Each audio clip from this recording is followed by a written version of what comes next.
Welcome back, everybody. This is Night Flight. And today, Pierre Sabak is back. He is an author, a public speaker, a researcher. Among his books are Holographic Culture and The Murder of Reality. I'm very happy to have him here. His website is pierresabakbooks.com. And today we are going to dive into the world of etymology once again, and with an emphasis on the serpent. So, Pierre, welcome. Hi. So we're going to look at representations of the serpent within the biblical tradition. I think before we start, it's very useful for me to explain what the serpent personifies. The serpent within the biblical tradition represents a seraphim angel. Now, a seraphim angel is a non-human angel, basically, or a non-human messenger. When you look at the biblical tradition, there are two sets of angels. They are the seraphim, which are these alien or non-human angels, and then you have the cherubim, which are these human angels. So we're going to be dealing with the seraphim today. Now, before I start, I just want to mention a couple of pointers about the seraphim. First of all, the seraphim is derived from Sirius, and this is because of the correspondence between seraph and serapha fire. Fire is used to denote Sirah, which is Sirius, the scorching one. So again, the seraphim is concordant with the jinn, because again, the jinn is born from fire, and fire is an esoteric signifier of Sirius. And the seraphim is also interlinked with the Illuminati as well. So we have examples of the Axari, which is a brother of light. The brother of light is again a designation of Sirius. But the Axari, which is an Arabic word, is a diptych paranomasia. So it's this wordplay from Arabic into Aramaic. So Axari is a brother of light, which is rendered in the Latin as the Illuminati. But a brother of light in the Aramaic is rendered as Axari, a brother of an angel. Now, the term Zar is polymorphic. It also means an alien or a stranger or a visitor. So the Axari is a brother of an angel or an alien, and the two terms are synonymous. So we've got this idea that an angel can be a non-human entity, which is a messenger. This messenger is derived from Sirius. They're concordant with angels, which are depicted as angelic sailors, hence the relationship between malak and angel. A malak, which is a polymorphic word meaning a sailor. So the seraphim are identified with these sailors from Sirius. Again, we find this also within the Kabbalah and the esoteric tradition of the Ben Sira. The Ben Sira is the Hebrew word for a son of a boat. But again, Sira is a diptych paranomasia of Sira, the Arabic word for Sirius. So the sons of a boat, which can be represented as Malak an angel or Malak a sailor, is the son of Sirius. So the sons of Sirius are equated with the seraphic tradition, which is the seraphic host. Hence, in Hebrew, the relationship between Sabaoth, which is Yahweh Sabaoth, the Lord of the host, Sevet, a crew of a vessel, Teva, an ark. But we also see that there's a close correspondence between Sabaoth, Sabah, which is an army, and Sepheth, which is a seraph. So Yahweh Sabaoth traditionally would have been understood as the Lord of the seraphic host, which in this respect would be the seraphim who are equated with Sirius. Okay, that was a bit of a long-winded introduction, but that kind of gives you, if you like, the background knowledge or the context in terms of the verses that we're going to be looking at today. So when you're looking at the serpent, think that the serpent has this double meaning of the seraphim or the seraphic tradition. This is the occult or the hidden tradition. Again, there's a correspondence between occult, which is coming from the etymology to hide, and ocular, which is the eye. But again, you would see a relationship between, in the Greek, ops eye, office, which is a serpent, or drakon and drakain, which is to see or to flash or to gleam. Again, in the Hebrew traditions, you've got Sopheth, a watcher, and Seraph. Again, the Erin are the watchers or the shining ones. So these correspondences show that the seraphim are these non-human entities which are equated with the seraphic host. So do you have any questions, Judith, before we start? Or So far not. Okay, well, I think what we'll do is we'll go with, and just so that the audience is familiar, both Judith and myself, we discussed, Judith set out some verses about the serpent, and she said, Pierre, what do you think about these? It would be very interesting to discuss these biblical verses. So I said, yeah, I'll get back to you. I'll have a look at some of the etymologies and then we can deconstruct it on your show. So that's basically what we're going to be doing today. We're going to be looking at the Seraphic tradition. In particular, we're going to be looking at the serpent. The emphasis will be on etymology and etymological deconstruction. We may also cover theology and also aspects of the Gnostic tradition as well. So I think what we'll do is we'll start with Genesis chapter 3, verse 1. Now, I'm taking the English translation from the King James edition of 1611. This is a very comprehensive edition because in some of the later editions of the Bible within the English, certain verses are redacted. So this is a very good standardized Bible. But again, there is a different version of the Bible which is private, because obviously the Latin Bible, the Vulgate, which means the public Bible, implies that there's also a private Bible. And again, this would be this relationship with this private discourse which is hidden or concealed. So we'll start with Genesis chapter 3, verse 1. So now the serpent was more subtle than any beast of the field which the Lord God had made. And he said unto the woman, Ye have God said, Ye shall not eat of the very tree of the garden. Okay, so essentially we've got the serpent, and the serpent is described as subtle, and we'll go into that in a moment. Now, the tree is obviously the tree of knowledge, or the tree of good and evil. The etymology of tree is pretty standard here. It's etz, which is a tree, sapling, wood, or timber, and this is the word etz is cognate with eretz, country, and again eretz, which is the land. As in English, it's very similar in the Hebrew. So Aharetz, the land, is related to Kada Aretz, which is the planet Earth. And again, we would say the same thing as the land or Earth and planet Earth. So the tree is indigenous to the Earth. I think that in itself is kind of interesting, because when we look at the etymologies of Adam and Eden, they're both related to Adam, which is red, and Machadim, which is Mars. So again, this idea of eating of a sapling from the earth, but the connotation of the Adamic lineage is that the Adamic lineage is identified with Machadim, which is Mars. So I think that is perhaps a clue to the fact that we're dealing here with, if you like, two traditions, a Martian tradition and an earthly tradition.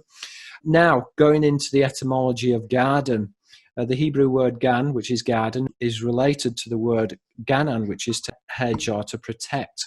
Now, this is important because the garden is a symbol of the jinn, which is described as the serpent was more subtle. And so ganan, which is to hedge or to protect, is related from the root jana, which is to hide or to conceal. Now, jana is very important because, again, this is going back to the hidden tradition of the jinn, aka jen, a serpent or worm. So this is why the serpent is described as being more subtle than any beast of the field. Now, the terminology beast of the field is used really as a double signifier to refer to man or to humans which work the field. So there is this double context there. So, having a look again, the verse also has a connotation of sexual awakening as well, and I think that that's actually useful to address this idea that the angelic lineage interbred with mankind in Genesis chapter 6. This is referred to as the Bene Elohim, the sons of the gods, and they came down and bred with the daughters of Adam, the Bene Adam, which created the Nephilim. The Nephilim astrologically are equated with Nephilia, which is Orion. So I just want to touch upon some of the ideas about sexual awakening within the verse.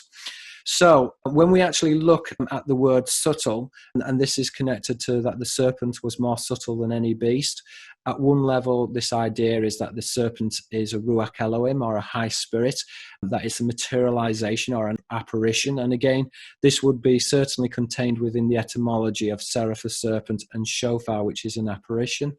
So the serpent was more subtle than any beast of the field. So when we look at the word subtle, it's rendered in Hebrew as arum, which literally means cunning or crafty. Again, it's etymologically related to a craftsman as well, which is related to the Messianic tradition. So in the same way that we talk about someone is cunning or crafty, in the same way in the Semitic languages, the word crafty has this connotation of a craftsman. So something which is contrived or is artificial or is a type of artifice. But arum, which is cunning or crafty, it's coming from the stem of aram, which is to uncover or to make bare. And in this respect, this is the taking off of clothing, hence the connection with the root aram, which is to be naked. So the serpent is subtle, and the word subtle is really implying seduction. It's implying at one level it's crafty and it's cunning. The English translation is making allusion to the fact that the seraphim is connected with the eye spirits, the Ruach Elohim, but are also connected with the seraphim, who are also spirit-like and are able to take on different manifestations. They're able to shapeshift and disappear just like the jinn. Now, I just want to go in and have a look at the name of Eve, because again, there are numerous wordplays which are associated with the protagonist Eve. So when we look at the name Eve, we can say that the word Eve is synonymous in the Semitic languages with the word for life and snake. And so, for example, in the Arabic, the word serpent, or in the Aramaic, the word serpent, ayah, is itself cognate with life, which is ayat, and Eve, which is awa. So Eve is a word play or a paranomasia on the Aramaic word ayah, a serpent. Again, awa can sometimes be pronounced or transliterated as the awim in the plural, which are the serpents or the destroyers. Now, this is important because the awim, the serpents or the destroyers, are interconnected with the erin, the watchers or the shining ones. So we know that the awim and the erin are one and the same. And indeed, the erin, the watchers or the shining ones, are described as having, in the testament of Amram, as having the face like a viper. So this is an important connection. We know that the erin are connected to the seraphim, Sofer for watcher, Seraph, Serapha, which is fire. They have a face like a viper. And again, the erin are connected to the Elohim. So Elohim are the gods. Erin is a watcher or a shining one. We find the same correspondence in the Greek wordplay, which is a polyglottal wordplay. Theos, God, Theros, watcher, Phos, which is light. So here we're dealing with a drakon or a sentinel, a watcher. Drakain is to watch, to flash, or to gleam. So, yep. Okay. Please. As I told you, I pulled up all the Hebrew. That's fine. And here I found that in Genesis 3, verse 1, the word for the serpent was Nakash. Nakash, which is we'll go into that word. Yep, that's fine. Okay. Do you want because many accounts say that the Nakash was a bipedal, intelligent, reptoid human being. Yeah, I don't disagree with that. I think, having looked at the etymology of Nakash and the Seraphim, I think that they're used as a metonym. So the word Seraphim and Nakash, they often appear interchangeable within the verses within the Bible. Now, Nakash is coming from the Arabic root Nahash, which is bronze. And so within the biblical traditions of Moses in the book of Exodus, you have the brazen serpent. The brazen serpent is another reference to that which shines, and again is a reference to the shining ones or the seraphim. So you are correct in terms of dealing with Nakash, which is a serpent in this passage, but Nakash in itself is interchangeable with both the seraphim, the erin, which are the Elohim, or the Ruach Elohim, which are the high spirits, and again is interchangeable with this idea of the serpent or the jinn, which can also be represented in the Greek and Hellene traditions as the dragon. So now Eve is connected with a royal or an angelic progeny. And so we find that within the Jewish traditions, at least, that Awa, which is a very rare name, it's linked to the verbal root Aya, which is to make live. And that is derived from the Akkadian root. And Akkadian is basically Old Arabic. So Eve is the progenitor of life. And again, the progenitor of life is identified with the serpent, this idea of panspermia or the second creation. So just to summarize there is this analogical wordplay. So these are wordplays which repeat in the same language between Awa, Eve, Aya, a snake, and Ayat, which is life. But again, if you like, there's this same word analogy with Adam as well. And I think that this in itself is very interesting, because this would also imply, traditionally, the lineage of Eve is equated with the serpent. But because there's a corollary with Adam, Elizad, and Adam, that would also suggest that there's a male lineage which is identified with the serpent, and this has been, shall we say, hidden. It's not been emphasized within the priesthood. So the inference then is that the snake's progeny, Aya, is extracted from the bloodline of Awa, which is Eve. And I want to just make the point now from the biblical tradition from Genesis 3, verse 13. So in Genesis 3, verse 13, and the Lord God said unto the woman, what hast thou done? And the woman said, the serpent beguiled me, and I did eat. So beguiled me is deceived me, essentially, led me astray. So we'll have a look at that passage. If you've got any questions, please, Judith, feel free to interject. No, it's okay. I will. Okay. We'll deal with the serpent, and then we'll look at the idea of the serpent as a beguiler, someone who entices. So first of all, we can really say that there's two parts to the passage. We have the snake, or we have what can be represented as the seraphim, or personified as the seraphim. As we said before, this is a non-human angel. In the Hebrew, the etymology for the serpent in this passage is nakash, a serpent. And again, this is coming from the Semitic root of nahash, which is bronze. So hence a brazen serpent or a shining serpent. So again, nakash is really a metonym used, or it's another name used to define the seraphim. Again, we said that the seraphim, just so that we're clear, is interchangeable with the erin, the watchers or the shining ones. The watchers or the shining ones were said to have the face like a viper. And again, erin is etymologically consistent with the Elohim, with the gods. So the gods are considered to be serpentine in their appearance. So the Elohim, so that the viewers are aware, the term Elohim is a plural word, and it's used generically to refer to the gods. Literally, it means the lofty ones or the high ones. So again, this is implicit that the Elohim, that they originate from heaven, that they originate from the sky. And as I mentioned before, really when you begin to break it down, Sirius is where they originate from. So when you're looking at the various different lineages, you have the Seraphim, which are identified with Sirius. You have the Nephilim, which are identified with Nephilia, which is Orion, which is connected to the covenant of worlds or a contract.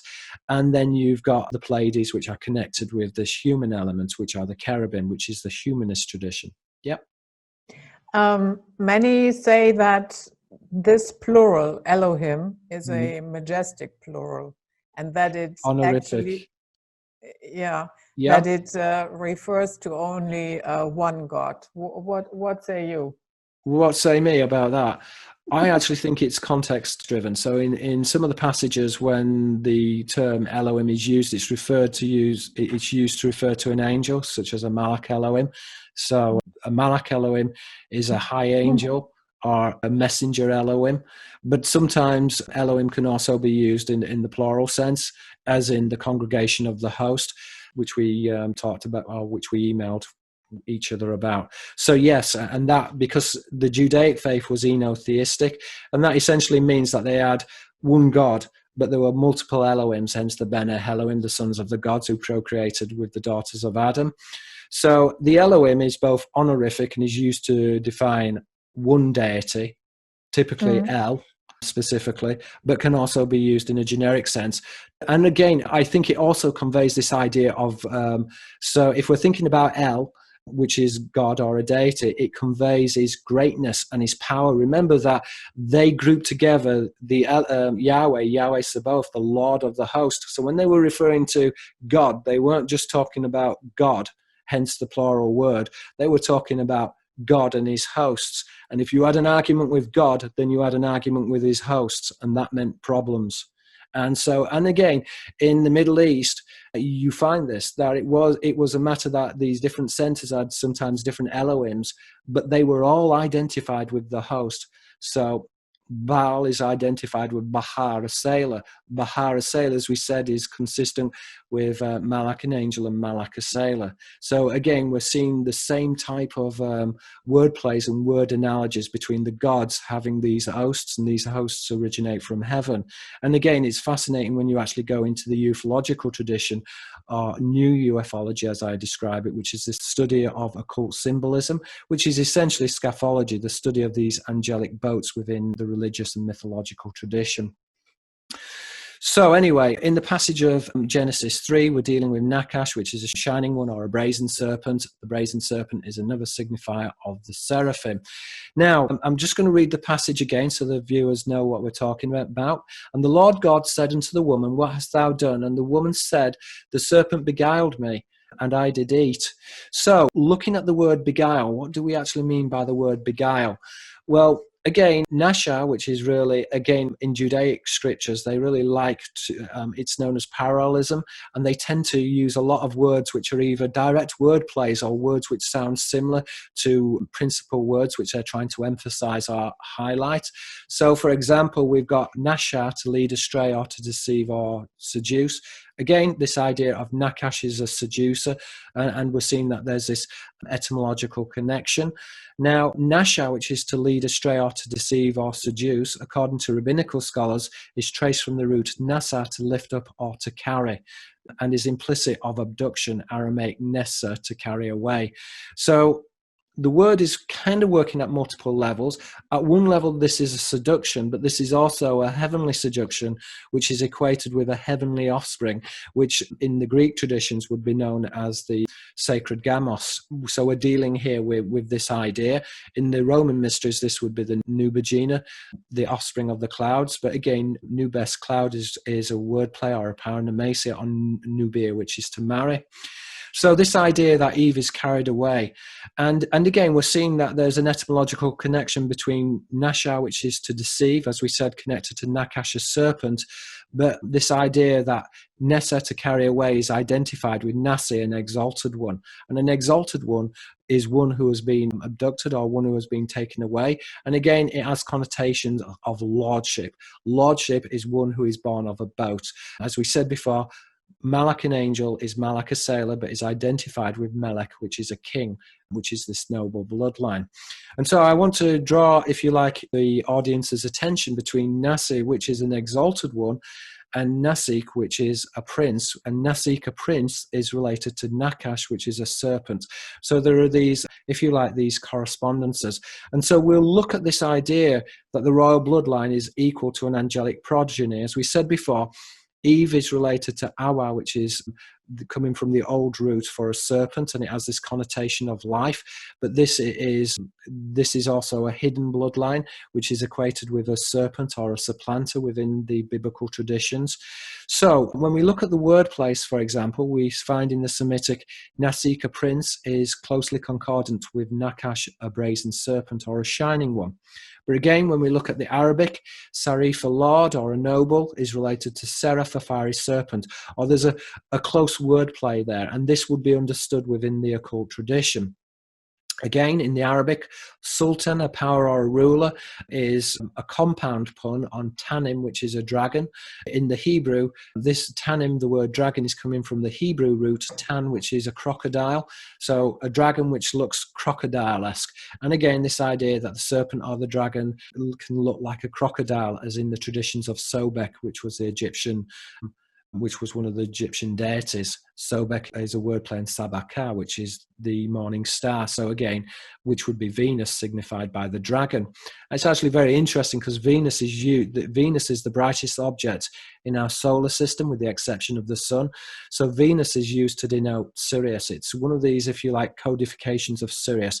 The shining one, which is equated with the Luciferic tradition, or the dragon, is equated covertly with the sparkling one, which is Sirius. But again, going back to the idea that the royal bloodline equals an angelic progeny, we have an archon, an angel or a ruler, which is the Greek word, but the Greek word is closely concordant with Akan, which is a Babylonian word for a seraph. Akan, again, is closely concordant with Ak, which is to shine. This idea of the shining one would be the Seraphim, going back to the traditions of Sirius. In the Greek also, we have Basilius a king and Basilikos a serpent. Or in the Persian language also, we have Mal a leader and Mar a serpent. The same is found within the Oriental traditions as well, because the word yu is a fish or a prince. And again, within the Japanese traditions, you have the first emperor of Japan, Ryujin. Ru is a dragon, Jin is a person, can also be used to denote a deity or a supernatural being, as in the Arabic usage of the word jinn. So, essentially, to sum up, and the Lord God said unto the woman, what hast thou done? And the woman said, the serpent beguiled me, in other words, deceived me, and I did eat. The eating of the fruit or the seduction of the serpent is equated with sexual intercourse, and this sexual intercourse is equated with this concealed lineage, which is identified with the princely line, which are equated with the Ben Sira, son of a boat, or lordship. Hence there are these correspondences between ships and lords, as in Sari for lord, Seraph for serpent, Safina, which is a boat, Archon, Nuarchos, which is a captain of a vessel, Olkas, which is a large ship within the Greek. So we're finding these word plays playing out in multiple languages, and this is really referred to as polyglottal symbolism. Polyglottal symbolism, or so I've argued within my book, points to the idea that there is the artifact, and the artifact is this alien code which has been inserted into human language. So the serpent is there, and it's there within human language. So we're going to change tack now. Do you have any questions before we move on? Because we're going to move on to Moses. Exodus 7:10. Yep, that is correct. We're going to move on to... Yeah, and what I find interesting there, in Hebrew, the word for serpent is not nakash, but what you mentioned just before, letanin. Tannin, yes, that's correct, which is a dragon. So we'll have a look at that verse. So I'll just read it so the audience is familiar with Exodus chapter 7, verse 10. And Moses and Aaron went in unto Pharaoh, and they did so as the Lord had commanded. And Aaron cast down his rod before Pharaoh and before his servants. Now the word servant here can also mean a slave. So abd, which is a servant or a slave, from abad, which is to work. So, and before it is, okay, let me read that again. So Aaron cast down his rod before Pharaoh and before his servants, and it became a serpent. Okay, so the rod is identified with the serpent. The rod is used as a multiple signifiers within the Semitic. So, for example, a rod could be a plant, which is equated to the neophyte, the newly planted neophytus, the newly planted foot on a plant, phot, which is light, again. A plant is connected with the Illuminati because of the etymological connection in the Greek between neophytus and neophyte, foot on a plant, and phot, which is light. So you have a rod, which can be a shoot. Again, the rod can connote this grafted lineage, which is represented by a family tree or even a serpent and the tree. So the family tree is connected to the idea of grafting of bloodlines, in particular, angelic and human bloodlines. And again, the rod can be a phallus, which again is interconnected with the symbology of this illuminated bloodline, which is connected with a plant or a scion. And again, in the English, and it's a fairly obscure word, but scion in the English means a noble family, but it can also be used to denote a shoot, which is grafted. So again, we're seeing this idea of the grafting of bloodlines. So I'm going to have a look at the symbolism. As Judith rightly said, that the word in the passage for serpent is tannin, which is a dragon. Now, the terminology tannin, a dragon, is related to tahen, which is sparkling, gleam, or to scintillate. And as we said before, if you like, there is a connection between the etymologies of dragon and the shining one. The shining one is astrotheological of Sirius. And I'm just going to give some of the viewers a summary of the etymology of a watcher equated with light, because I think that this is useful when we're referring to all these different etymologies appertaining to the serpent as a watcher, or the serpent rendered also as the shining one. So the seraph is interchangeable with the dragon, and the Hebrew word in the plural, seraphim, a non-human angel, which is in the plural, so angels. The seraphim is closely concordant with Sophia for watcher, Serepha, which is fire. Again, the seraphim are often described as shining angels or flaming angels, and are often represented with fire.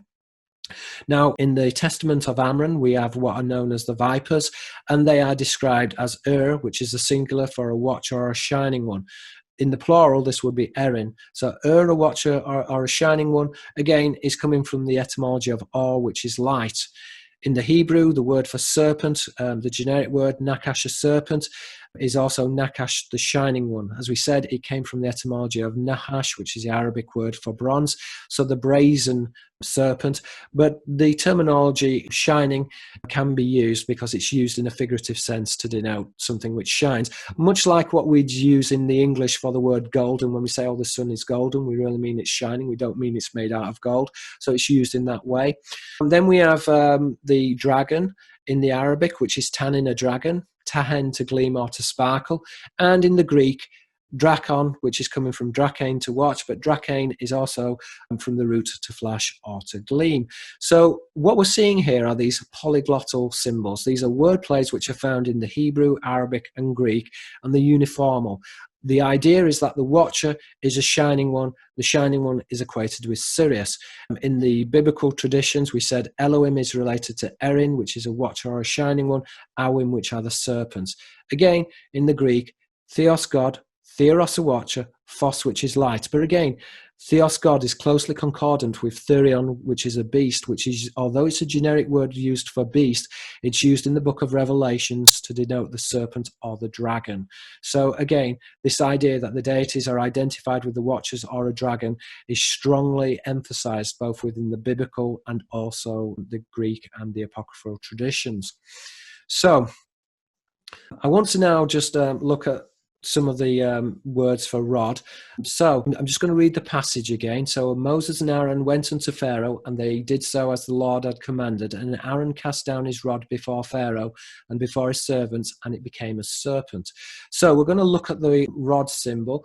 Now, the rod is interesting at a number of different levels, because at one level it's used to connote an opening wheel, but this logic is very circular and it's very subtle, but this would have been understood by the priesthood.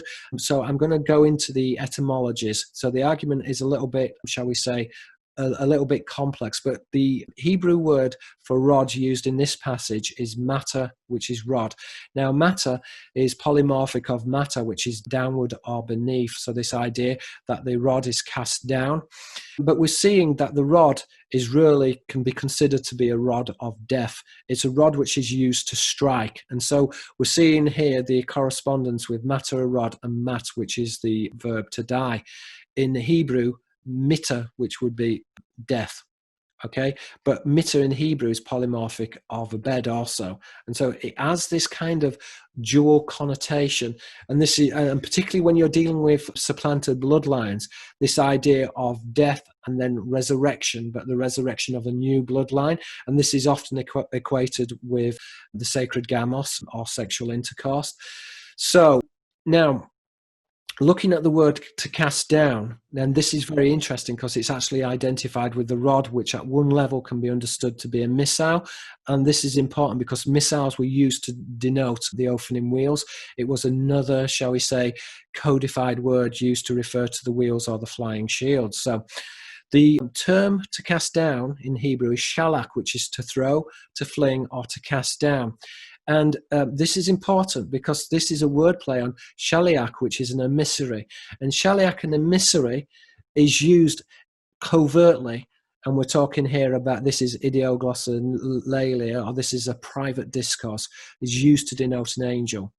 The overt level would be an emissary or a messenger, which would be one who conveyed messages to nobles or kings, etc.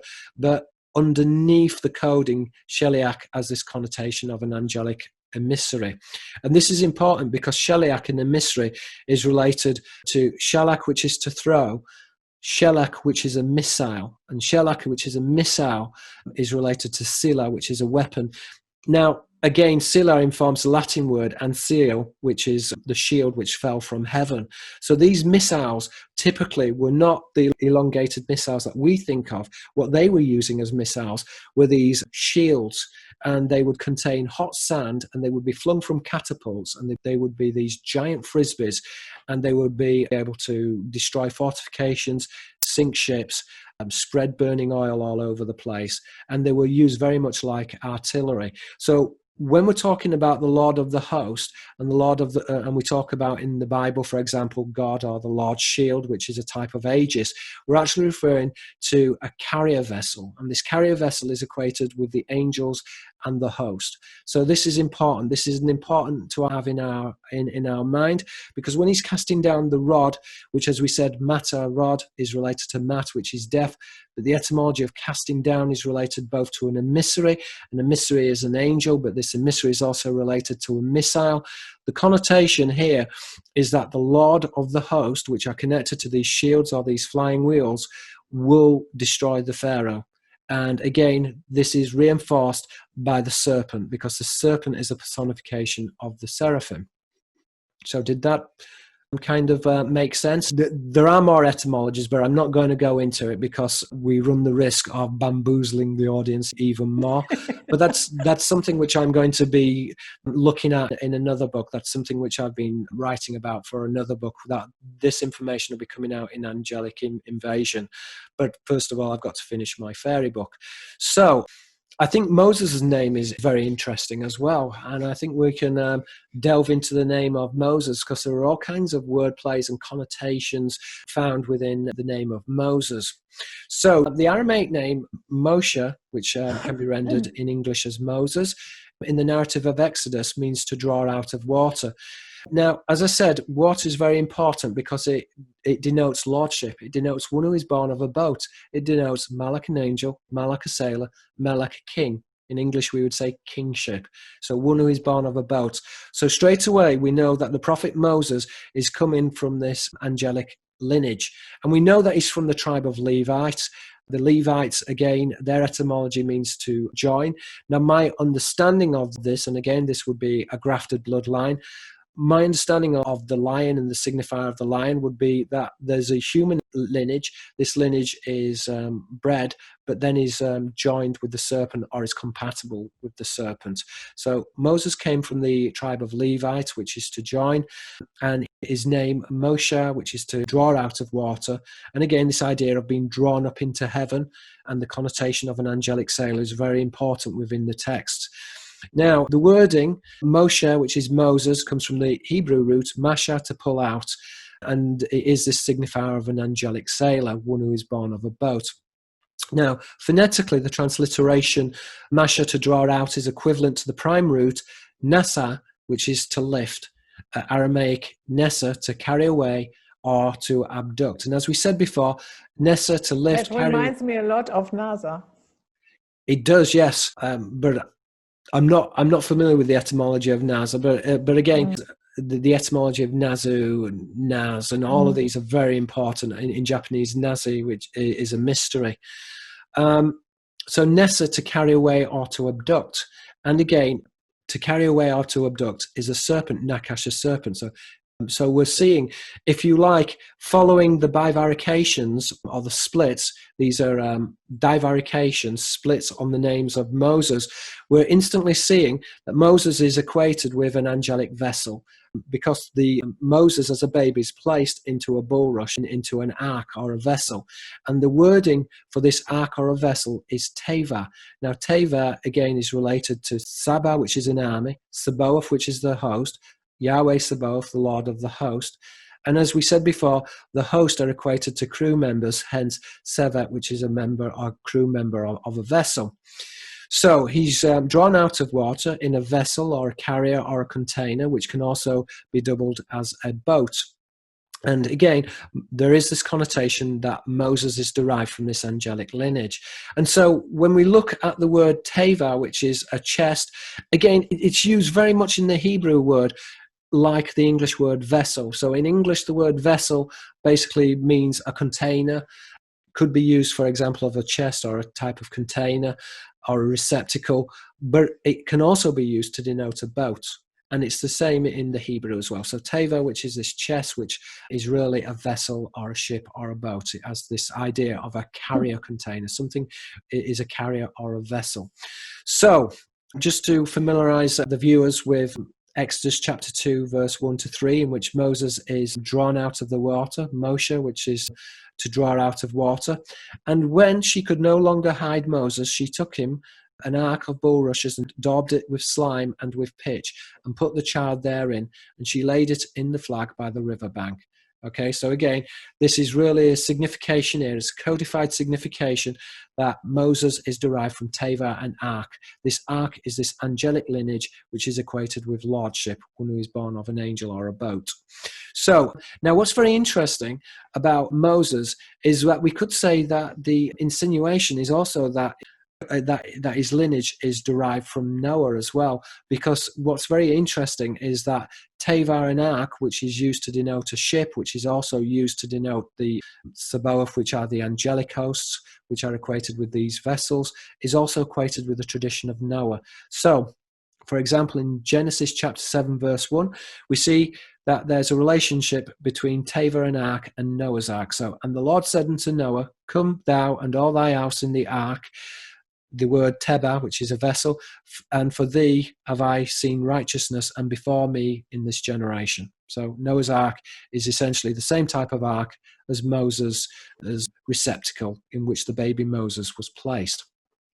Now, so there is, if you like, this correspondence between the angels and the seraphic lineage, and I want to just try to emphasize that as well. So, for example, we see that there's an etymological relationship, as I said earlier, between Malach, an angel, and Malach, a sailor. But there's also a correspondence with Mekal, which is a container. And we're seeing the same kind of wordplays with the seraph, Sapan, a sailor.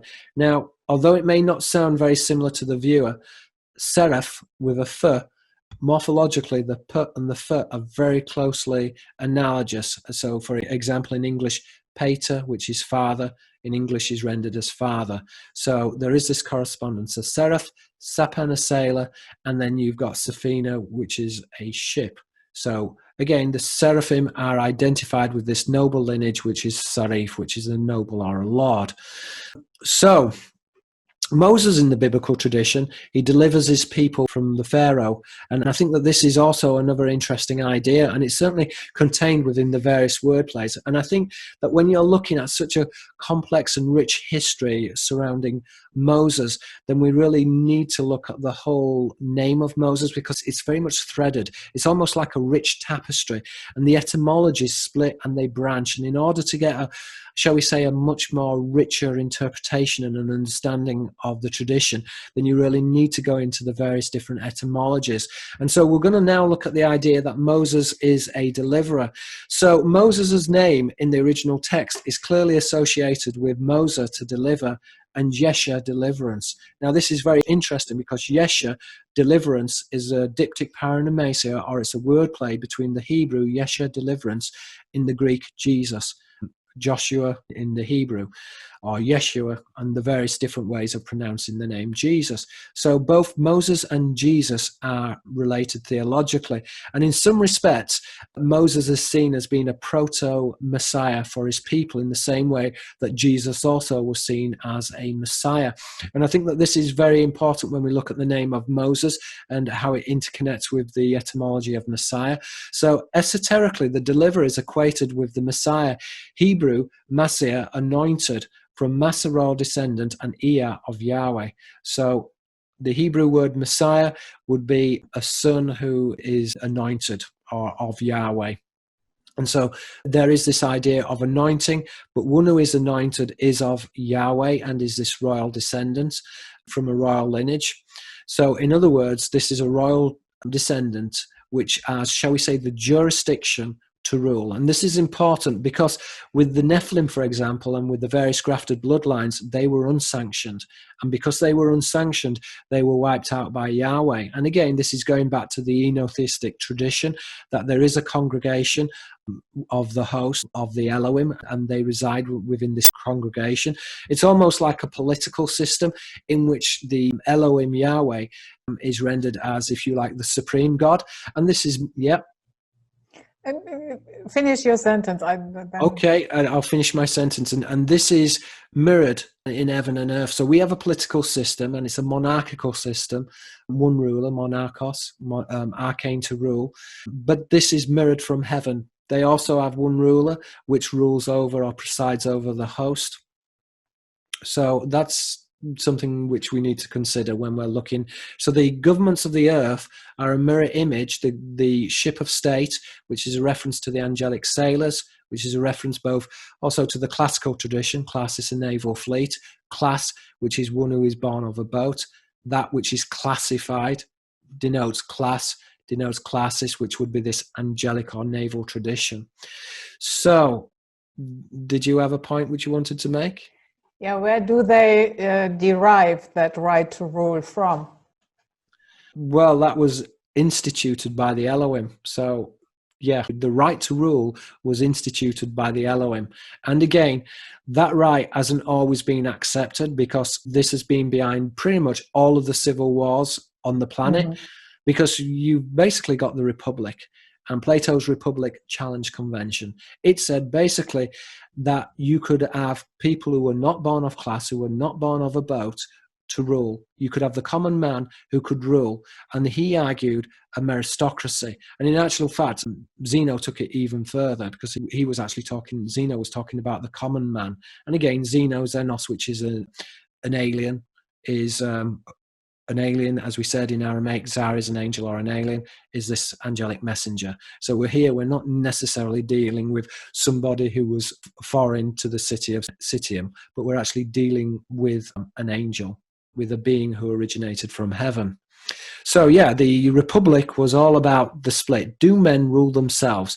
Are they permitted to rule themselves, or are they ruled under a monarch which is instituted by the Elohim? So this is a legitimate question. And I think actually when we look at the politic of Europe, I think the problem with Europe, and again, I think potentially it could be a great idea, but the problem is that men are not ruling themselves, because that they are unaware of the tradition of lordship. And so we don't have any transparency about what it means to be common, or what it is to be a lordship and this angelic lineage. And so the men, human beings, are basically, shall we say, that this power has been abused. And so before we can have any kind of affiliations, this knowledge about where the rulers trace their lineage, it needs to be, shall we say, it needs to be transparent. So I think that is something which is important. Now, going back to the traditions of Moses, as we said, Moses was really a deliverer, and he was seen as a proto-Messiah.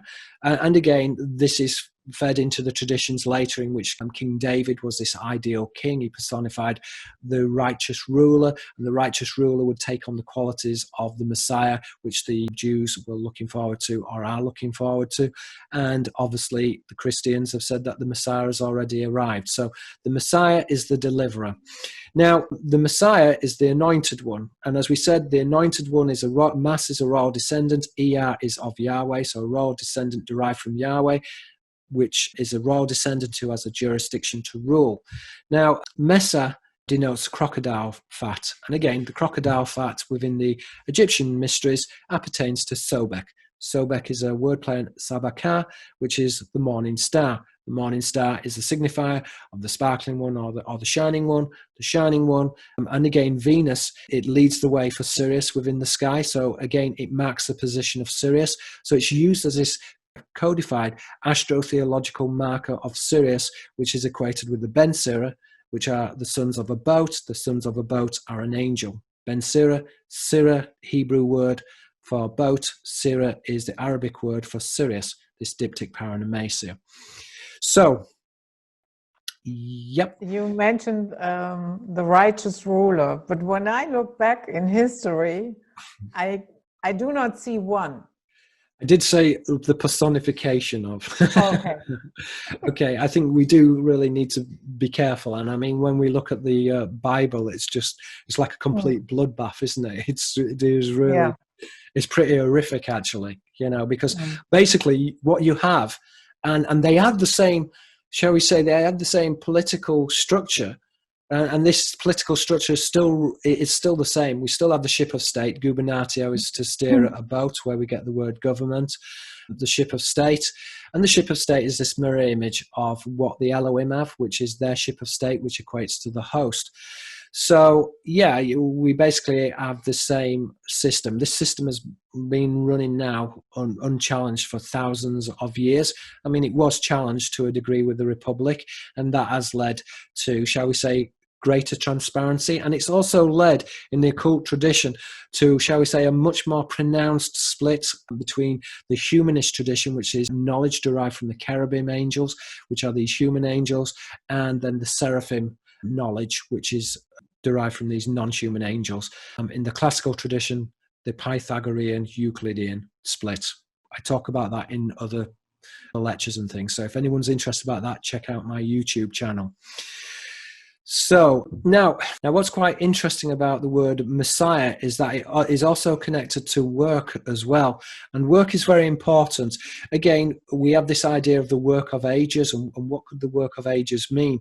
Well, the work of ages, again, Maasa, which is a work or a construction, as we said, it naturally loans itself to the wordplay Messiah, which is the anointed one. Now, the work or the construction is something which is made, and this is important because the work of the Lord is something which is referred throughout the Bible, and the work of the Lord actually describes an opening wheel. And this is important because they hid the priesthood hid these opening wheels, and they were not considered to be something which would, well, they obviously can disappear, and an opening wheel is, in today's language, a flying saucer.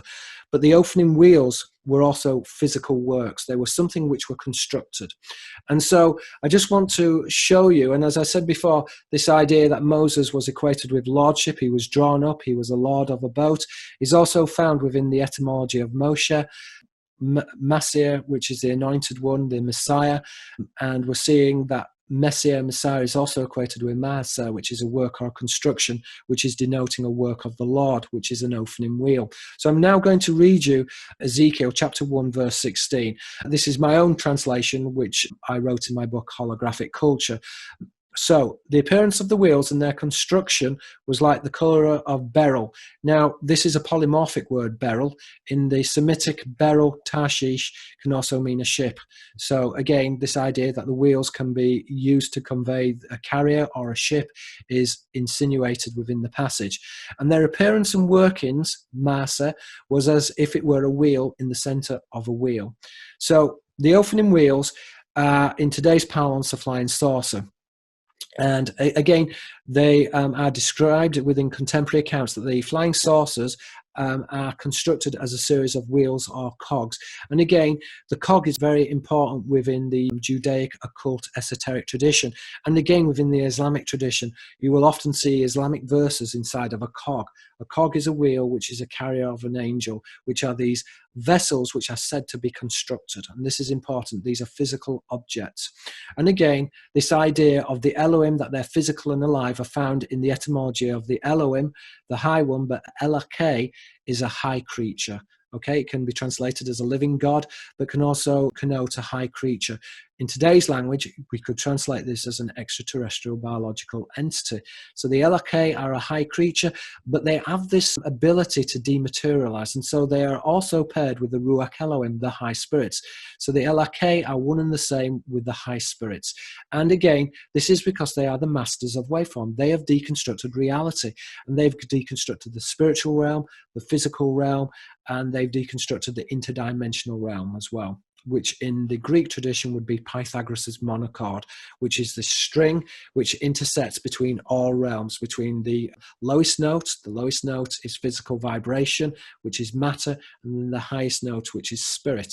And there is this close, if you like, relationship between the spirit and the manifestation of the flesh. So, just to summarize, I think I need to take a breath there. Just to summarize, Moses is at one level equated with the descendants of Noah. He is a lordship. He is equated with Tevar, which is an ark. He is described or is likened to a proto-Messiah. And the Messiah's, again, is equated with a boat or a vessel, specifically a work of the Lord. The work of the Lord is a type of construction which is equated in the book of Ezekiel and also within the book of Enoch with the opening wheels. So that's basically who we're dealing with in terms of Moses. So we'll have a look now at Numbers. So the book of Numbers, chapter 21, verse 6. And the Lord Yeah, sent... we have another name for another Hebrew name for yes, the Nekashim serpent. Seraphim. That's Yeah. a very good point. Yes. Mm. So we'll try and look at some of the pertinent words and some of the word associations which are useful for, shall we say, decoding the passage. And again, we're dealing here more with what is implied, and that we're dealing here with the codified tradition. We're not dealing here with the open interpretation, which is pretty much what you read is what you get, the literal interpretation. So Numbers 21 verse 6, and the Lord sent fiery serpents, Nekashim Seraphim, among the people, and they bit the people, and much people of Israel died. Now again, Nekashim Seraphim would be the brazen serpent or the seraphim, and again we see that Nakash is really used interchangeably with the seraphim, and they're making the point clear that the Nakash is one and the same entity as the seraphim. The seraphim is the shining one or the watcher, which is derived from Sirius. Now it's quite interesting because we can see that the bite of the fiery seraphim is equated with death, and again this is a double signifier because the bite of a serpent is fiery, but this could also denote a fiery seed. And one of the representations of the seraphim is a cobra. The cobra, again, it can be a spitting cobra, which has this connotation of ejaculation, which would be this fiery seed. So the idea of dying would also denote or connote this supplanted bloodline. So we've got Nekashim Seraphim, the venomous bite of the serpent, is likened to fire and is equated with Nakash, the serpent, the brazen one. Again, we're seeing that the bite of the seraphim is equated in the book of Genesis with the fall of creation, the fall of the Adamic man, the fall of Eve, which essentially in the Apocrypha traditions is equated with the fall of the Anthropos, the corruption of the Anthropos being the proto-races. Now, the Anthropos was used generically to denote the angelic races, the demonic races, which are these demigods, and then the human races, specifically the proto-human races, which are distinct from the Adamic races. So, Nakash, a serpent, a brazen serpent, Nahash, bronze, is equated with Seraphim, Serapha, which is fire. So the shining seraphim, which is the watcher.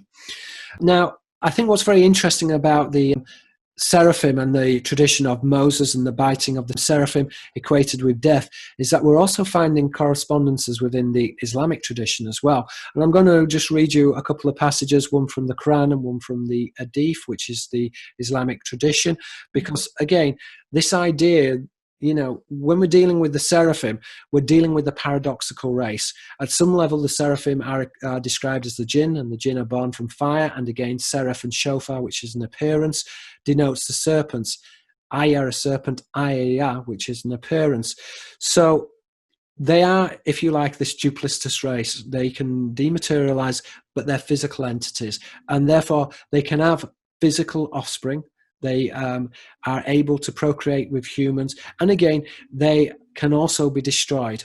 In the Apocrypha, the angels are said to war and they are destroyed. So this is important. They can also die.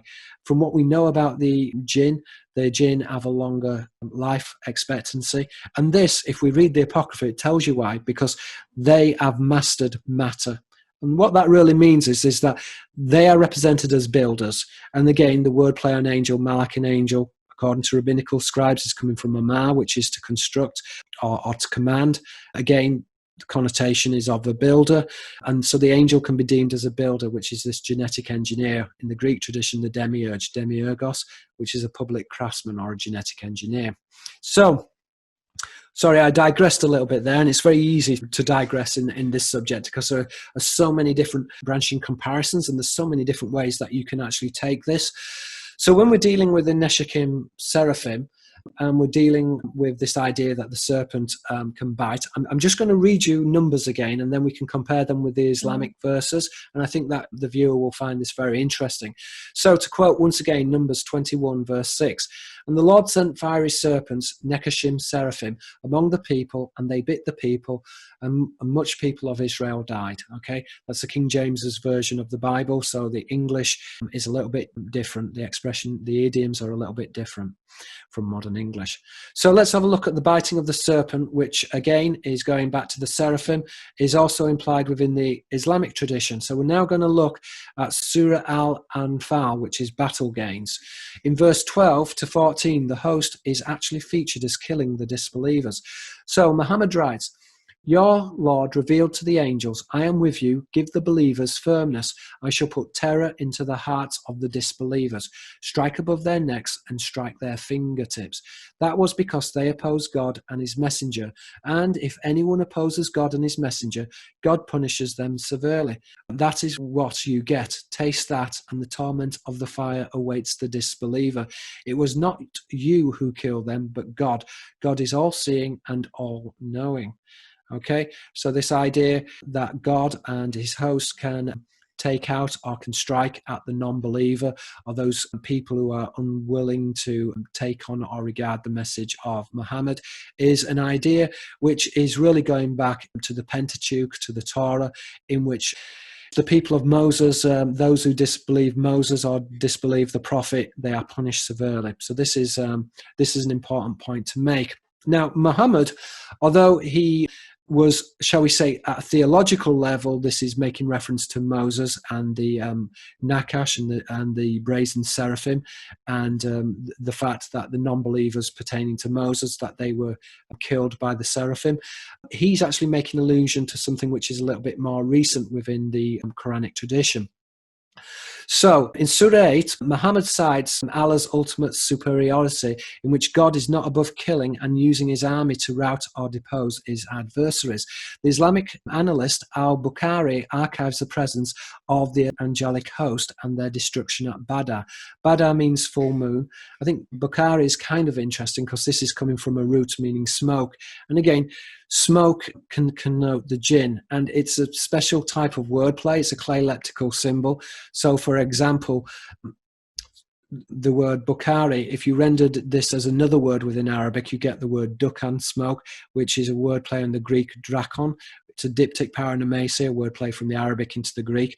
But that is a kind of a clayleptical wordplay, a switch. When you switch around the words, it opens up what the symbol is. So again, Bukhari may not be human. He may, if he is human, there is a connotation that he's aligned to the Seraphic tradition. As I said, within the occult tradition, there is the Seraphic tradition, which is knowledge from non-human angels, and then the Euclidean or cherubim tradition, which is acquainted with human angels. So he's obviously allied in terms of the priesthood. Bukhari would be allied to the Seraphic priesthood. So al-Bukhari archives the presence of the angelic host and their destruction at Badr, which was a great Islamic battle. Dramatic, the account of Bukhari, he was around between 810 and 870 AD. Now, again, his account is from the witness. And again, you find this within the Hadith, and I'm going to quote the Hadith. What it tends to be is the traditions of Muhammad, but it's what somebody witnessed of somebody witnessed, usually somebody witnessed, said that Muhammad said. But anyway, this is a very instructive passage, so I'm going to read it. So, on the day of Badr, the full moon, people could see that those who had been slain by the angels among the dead of the blows above their neck and on their fingertips, which looked as fire had burnt them.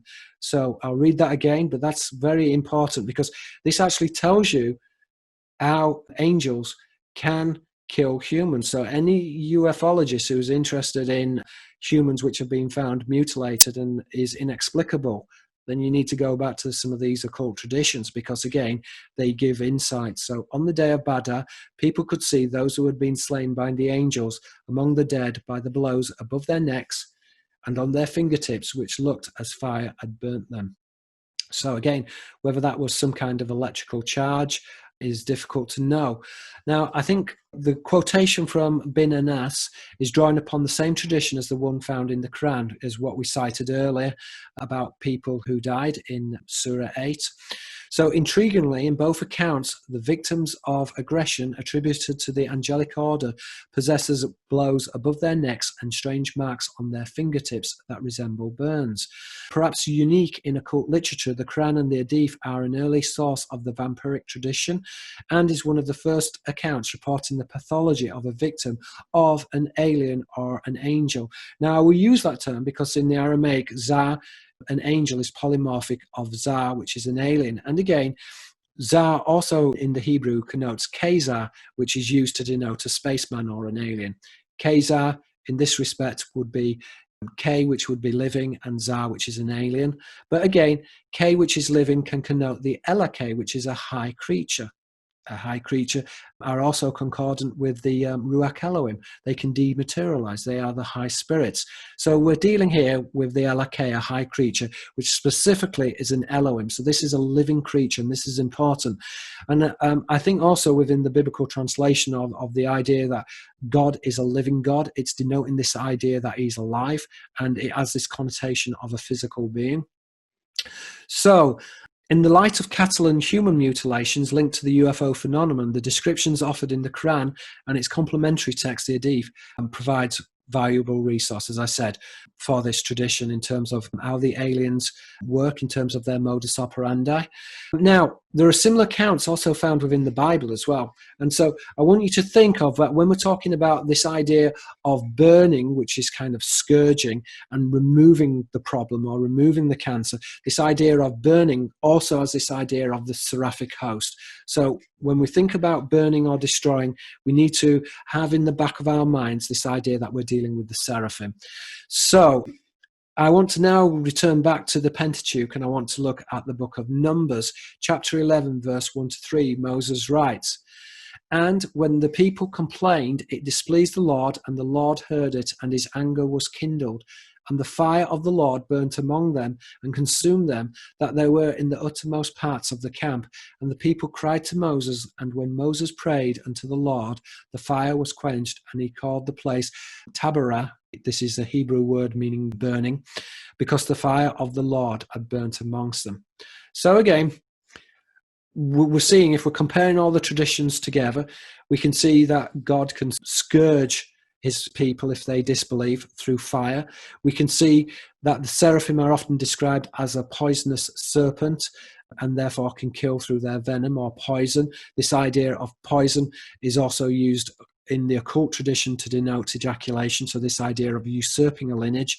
But we're also seeing the idea that the fingertips within the Islamic tradition, that the angels can kill people through burns which are found on the fingertips. So, and again, the hand, Yad al-Jaza, is another word for Orion, and I suspect that this is going back to the traditions of the Titanomachy. The Titanomachy is the War of the Titans, which in the biblical tradition are the Nephilim. The Nephilim, Nephilia, which is Orion. Titan, again, is a wordplay on one of the old Hellene words, Titan, which is Satan. And again, so this is the fallen host or the satanic lineage, which is equated with this grafted, non-sanctioned bloodline.